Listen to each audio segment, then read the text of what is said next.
বাংলাদেশি পণ্যে আরোপিত ৩৫% শুল্ক ১ আগস্ট থেকে কার্যকর হবে মার্কিন বাজারে। গতকাল প্রধান উপদেষ্টাকে আবারও চিঠিতে জানিয়েছেন মার্কিন প্রেসিডেন্ট ডোনাল্ড ট্রাম্প।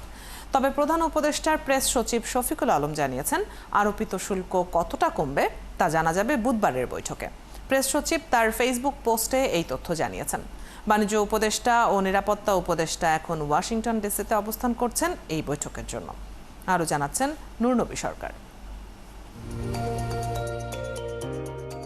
বিদায়ী ২৪-২৫ অর্থবছরে বাংলাদেশের মোট $৪৮ বিলিয়ন রপ্তানি আয়ের ১৭ ভাগের গন্তব্য ছিল মার্কিন যুক্তরাষ্ট্র, টাকার অঙ্কে যা $৮ বিলিয়ন বেশি।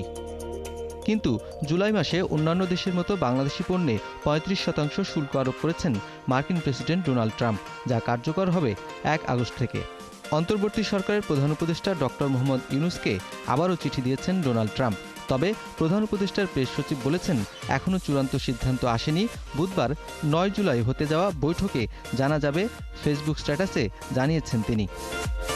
মার্কিন বাণিজ্য সংস্থা ইউএসটিআর সহ মার্কিন প্রশাসনের সাথে আলোচনার জন্য বর্তমানে যুক্তরাষ্ট্রে আছেন বাণিজ্য উপদেষ্টা শেখ বশিরউদ্দিন ও নিরাপত্তা উপদেষ্টা খলিলুর রহমান।